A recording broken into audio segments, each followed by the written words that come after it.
आपका आपके YouTube channel M railway में। आज हमारी सीआरएम की क्लास नंबर 3 है। आशा करती हूँ आप सब लोग बहुत अच्छे होंगे, आपकी पढ़ाई बहुत बढ़िया चल रही होगी। रिवीजन करते रहिए प्लीज। अब जो है जितना भी हम पढ़ चुके हैं, बहुत सारे सब्जेक्ट जो है हम कंप्लीट कर चुके हैं और आपने भी आपके एंड से बहुत अच्छे से प्रिपरेशन कर रखी होगी। जो हमारा एप्टीट्यूड एंड रीजनिंग है उसके बारे में, ठीक है। तो वो सब्जेक्ट अच्छे से कर लेना। अगर आपने नहीं किया है अभी भी तो प्लीज स्टार्ट कर दीजिए, किसी भी अच्छे यूट्यूबर को फॉलो करना शुरू कर दीजिए, या फिर जो मैंने बुक्स बता रखे हैं वो बुक्स आपने जो है फॉलो करना है और उससे पढ़ लेना है।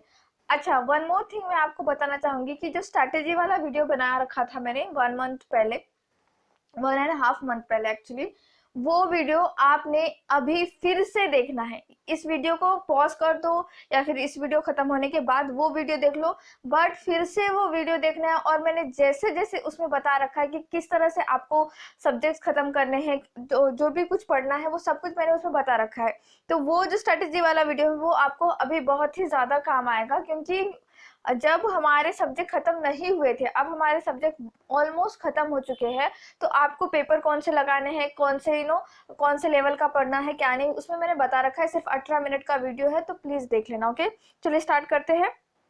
अगर आपने मेरा ई बुक परचेस कर रखा है बहुत बढ़िया बात है, नहीं परचेस किया है तो परचेस कर लेना। 2021 एडिशन का लेना, ऑल सब्जेक्ट्स वाला ही लेना। मात्र 239 रुपीज में है, जिसमें history, geography, Indian polity, economics, general knowledge है। देखो पूरा जनरल नॉलेज जितना भी मैं कह रही हूँ हमारे DFCCIL में 12 मार्क्स के लिए आएगा, और 12 मार्क्स में आप ऑलमोस्ट 8 से 9 मार्क्स या फिर 10 कंसिडर करके चल सकते हो, क्योंकि कभी कभी ऐसा होता है ना कि कुछ क्वेश्चन स्टैटिक जीके के भी इतने भयानक आ जाते हैं कि हमको नहीं पता होता है, तो वैसे क्वेश्चन आपको तो स्किप करना ही करना है।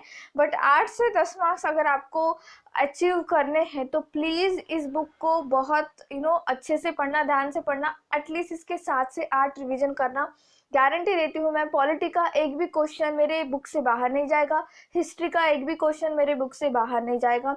करंट अफेयर के लिए आप खुद से थोड़ा सा एफर्ट्स लेना प्लीज, क्योंकि करंट अफेयर एक्चुअली कैसा वर्कलोड बहुत ज़्यादा है मुझ पर और मैं करंट अफेयर का नहीं लेकर आ पा रही हूँ। अगर हुआ पॉसिबल तो मैं गारंटेड जो है हमारे रेलवे से रिलेटेड जितना भी करंट अफेयर है उसका एक कंपाइलेशन कर दूंगी।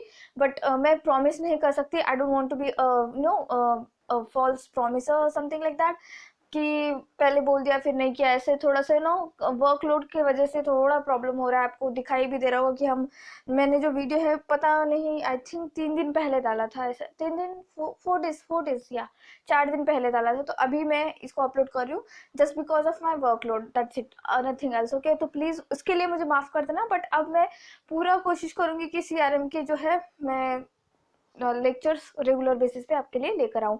बहुतों की बातें, चलिए स्टार्ट करते हैं। आज हम पढ़ेंगे सीआरएम स्ट्रक्चर, ठीक है। सीआरएम स्ट्रक्चर में एलिमेंट्स ऑफ सीआरएम पढ़ेंगे। हम देखेंगे कि सीआरएम जो हम सॉफ्टवेयर, अल्टीमेटली हम किसके बारे में पढ़ रहे हैं, हम एक सॉफ्टवेयर के बारे में पढ़ रहे हैं। तो जो सीआरएम सॉफ्टवेयर है वो कैसे काम करता है, ठीक है, उसमें किस तरह से डेटा जो है रखा जाता है, क्या किस तरह से एक्विजिशन होता है, कंपनी किस तरह से सोचती है किसी कस्टमर के बारे में, वो सब कुछ हम देखते हैं, ठीक है। तो देखो, एलिमेंट्स ऑफ सीआरएम क्या कहता है, सीआरएम के तत्व। जब भी आप किसी भी कंपनी में कोई भी प्रॉब्लम हो, सपोज आपने कुछ ऑर्डर किया, ठीक है, अमेजोन से कुछ ऑर्डर किया, फ्लिपकार्ट से कुछ भी ऑर्डर किया हो, और आपका जो है वो ऑर्डर जो भी आपने प्लेस किया वो प्रोडक्ट खराब आया, ठीक है, वो प्रोडक्ट जो है खराब आया, या फिर आपका सर्विस आपको सही नहीं लगा, तो आप क्या करोगे, कस्टमर केयर को कॉल करोगे। कस्टमर केयर को जब आप कॉल करते हो तो वो लोग स्टार्टिंग में एक लेडीज की आवाज में ऐसे आता है कि हम जो है ये कॉल रिकॉर्ड कर रहे हैं जस्ट फॉर कि फ्यूचर में हम इस प्रोसेस से थोड़ा सा डेवलपमेंट कर सके, या फिर इस प्रोसेस में ऐसा हो कि ट्रेनी जो भी होते हैं, जो ट्रेनी वगैरह आएंगे उन लोगों के लिए हम लोग जो है ये रिकॉर्ड कर रहे हैं कॉल।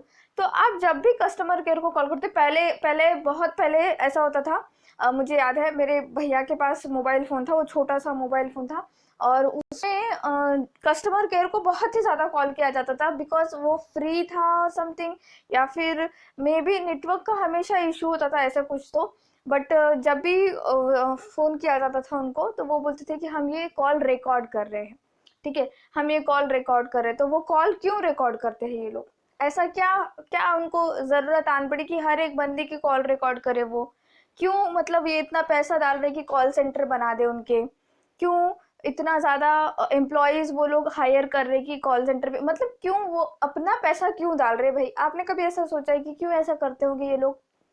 क्योंकि जब ये कॉल रिकॉर्डिंग वगैरह होते हैं या फिर अल्टीमेटली देखो, सबसे पहला ऑब्जेक्टिव तो ये है कि आपके जो भी ग्रीवेंसेस है, जो भी आपका प्रॉब्लम है वो सॉल्व हो। सेकेंडली इनका ये है कि वो उस तरह का प्रॉब्लम वो कभी भी ना क्रिएट हो पाए अपने कंपनी के द्वारा।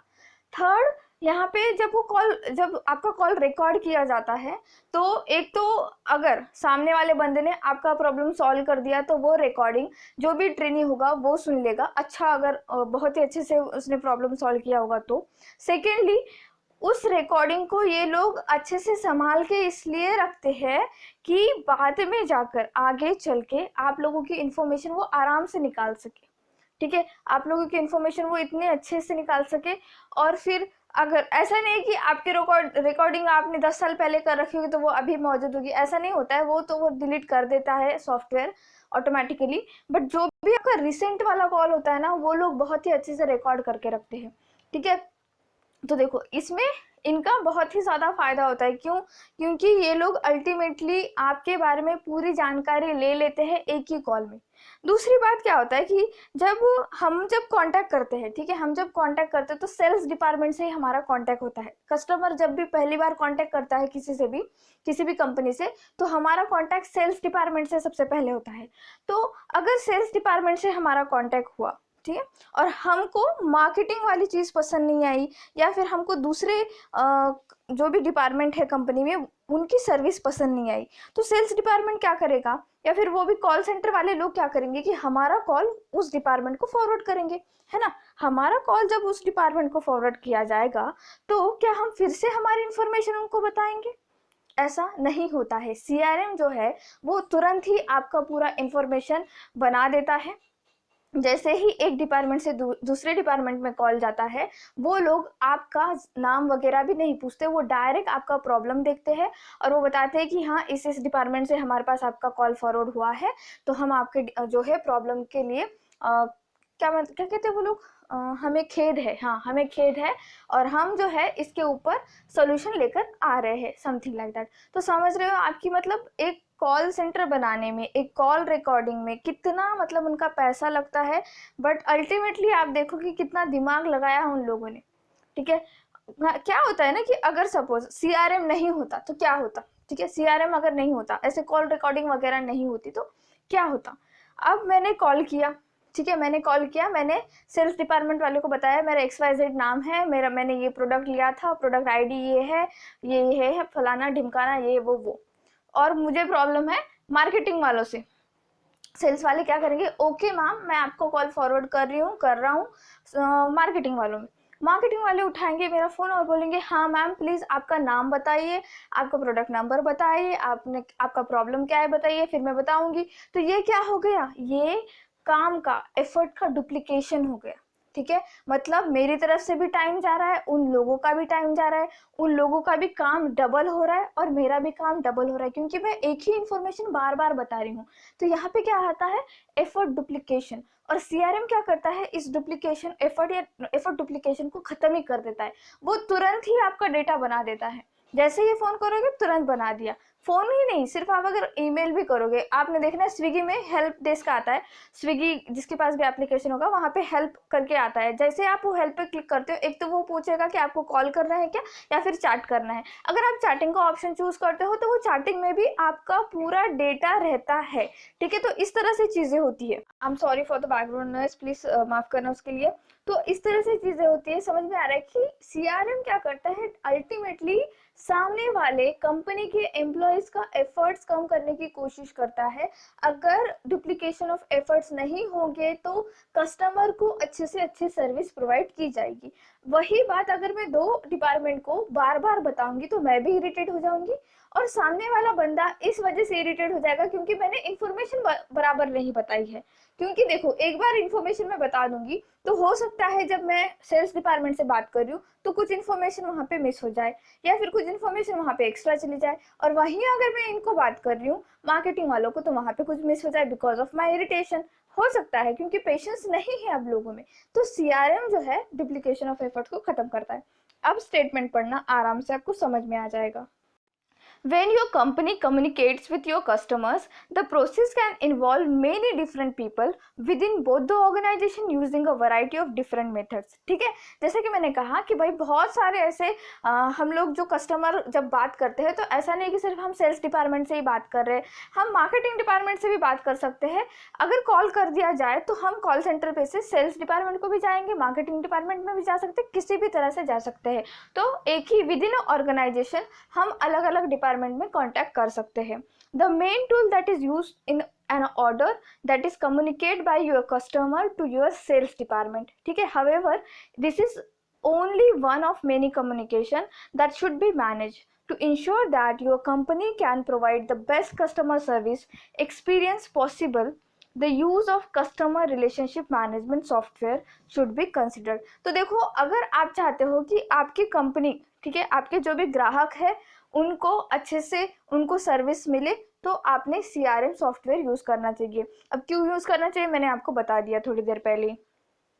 ठीक है, कस्टमर नॉलेज। अब कस्टमर के बारे में आपको क्या ज्ञान होना चाहिए, तो सबसे पहले तो जान लो कि भाई आप जो है एज अ इंडिविजुअल, जो भी आपकी कंपनी है, आप किसको टारगेट कर रहे हो। ठीक है, किसको टारगेट कर रहे हो माने कि आप एक ग्रुप ऑफ कस्टमर को टारगेट कर रहे हो या फिर आप इंडिविजुअल कस्टमर को टारगेट कर रहे हो। अब इंडिविजुअल कस्टमर को टारगेट करना माने इसका मतलब है customise product banana.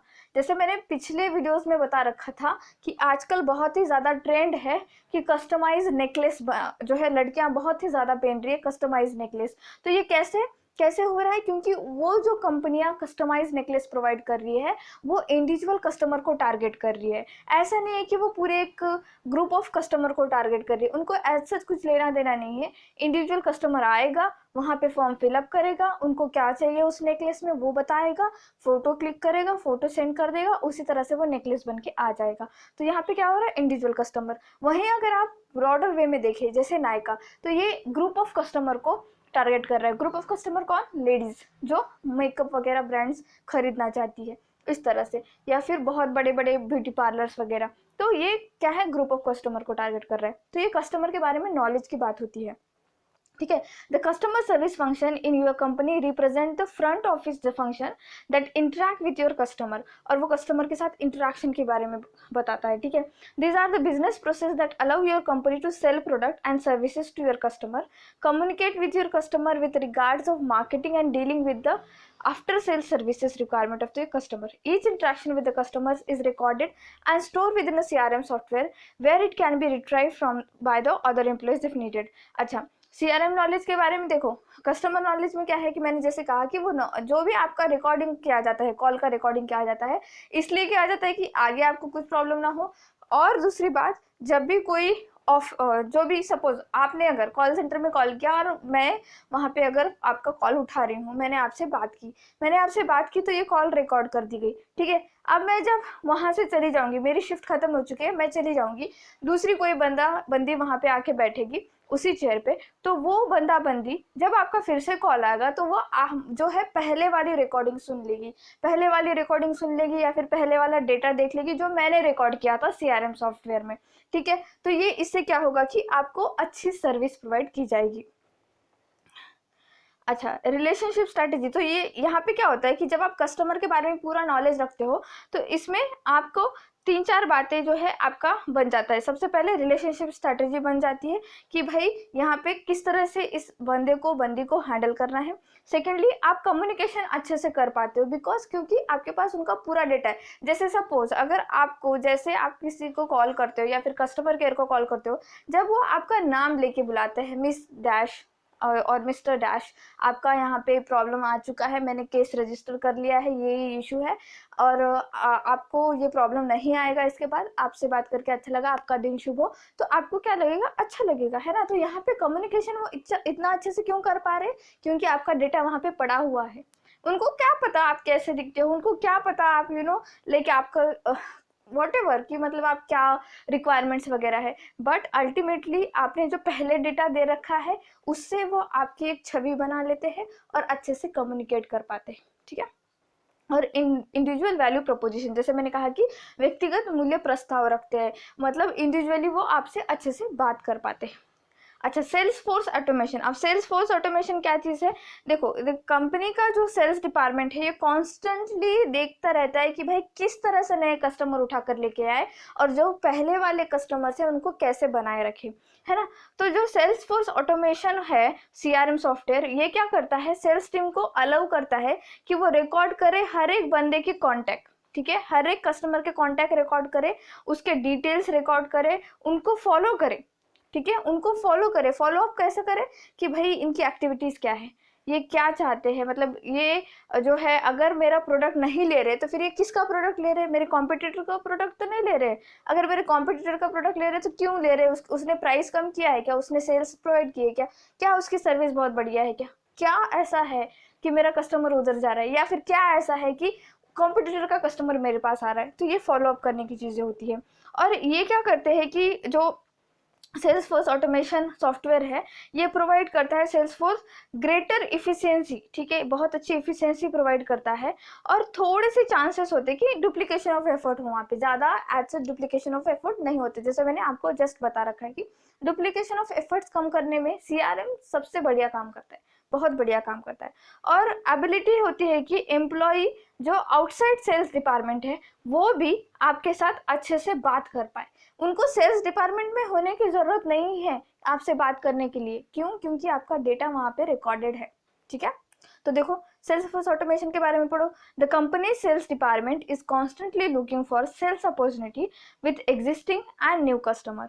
The Salesforce automation functionality of CRM software allows the sales teams to record each contact with the customers। मैंने जैसे कहा कि भाई ये लोग रिकॉर्ड ही करते हैं, कुछ भी हो जाए आपके साथ आपका कॉन्टैक्ट वो रिकॉर्ड कर लेंगे, मतलब कर लेंगे।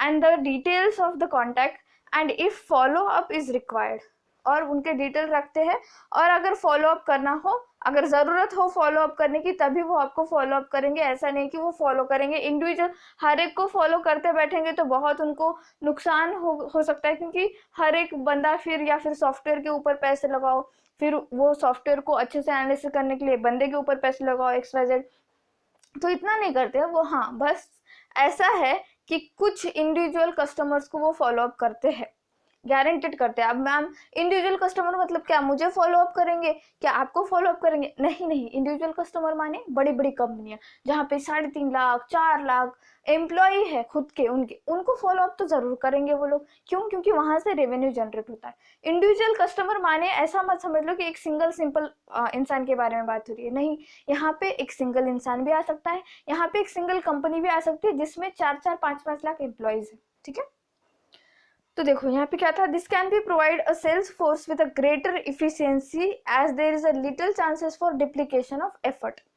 The ability for employees outside of the sales team to have access to this data ensures that they have the most recent contact information with the customers.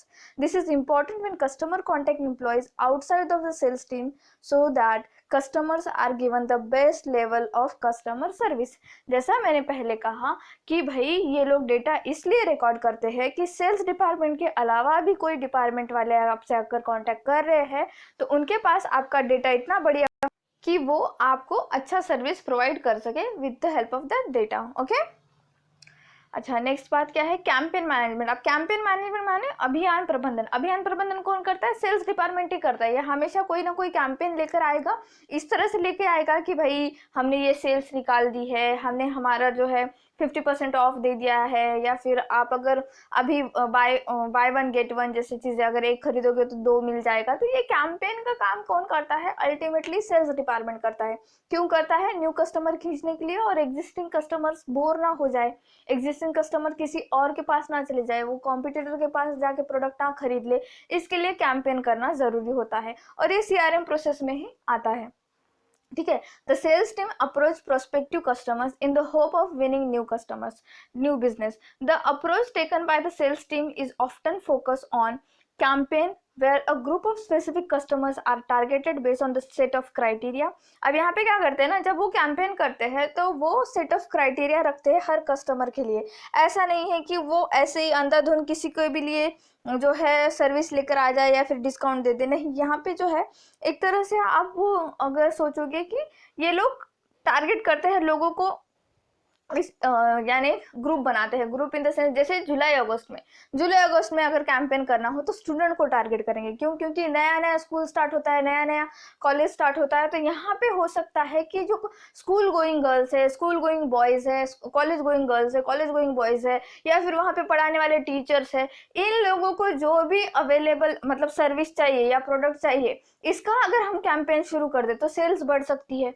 ठीक है, एंड ऑफ द ईयर मतलब दिसंबर में अगर हम इस तरह से campaign लेकर आ जाए, जो कि वर्किंग वुमन है या वर्किंग मैन है जो एंड ऑफ द ईयर हमेशा छुट्टियों पे जाते हैं, तो उन लोगों के लिए इस तरह से सर्विस प्रोवाइड कर दिया जाए कि एंड ऑफ द ईयर हम लोगों का सेल्स बढ़ जाए या फिर स्टार्टिंग ऑफ द ईयर हम लोगों का सेल्स बढ़ जाए। तो ये क्या चलता है, कैंपेन चलता रहता है सेल्स डिपार्टमेंट के द्वारा। ठीक है, और यहाँ पे कस्टमर्स को ये स्पेसिफाई कर देते हैं कि ये जो कस्टमर है या फिर ये ग्रुप ऑफ कस्टमर, इनको ही हमें टारगेट करना है इस मंथ में, बाकी किसी को टारगेट नहीं करना है, ऐसे। ठीक है, and these customers will receive targeted marketing materials and often special pricing or terms are offered as an inducement।